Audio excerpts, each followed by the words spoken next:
Aujourd'hui, les journalistes des principaux médias français, les sociétés de journalistes, les sociétés de personnel des grands moyens d'information, lancent un appel pour le retrait pur et simple d'une disposition de la loi Macron.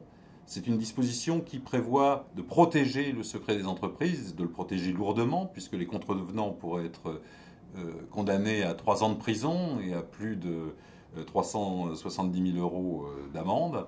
C'est une disposition qui est masquée sous la protection des secrets industriels de l'espionnage qui pourrait se mettre en place. En fait, c'est une disposition qui vise à empêcher les lanceurs d'alerte, à empêcher les syndicalistes, les journalistes, de développer des investigations sur le comportement des entreprises, sur leur malversation.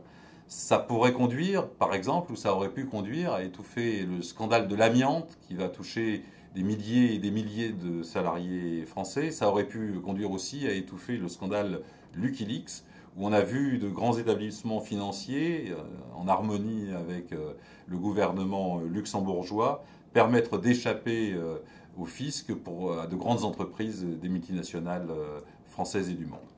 Voilà, c'est une disposition qui menace là directement la liberté d'expression, la liberté d'opinion, la liberté d'information. Il ne peut pas y avoir de petits accommodements avec cette loi. On ne peut pas choisir des formules vagues qui permettent soi-disant d'échapper à la rigueur de la justice si on informe sur la réalité des politiques pratiquées par les entreprises. C'est donc bien d'un retrait pur et simple qu'il s'agit et qu'il faut exiger de la représentation nationale. On verra dans les rangs de l'Assemblée, dans les rangs du Sénat, qui est vraiment charmant.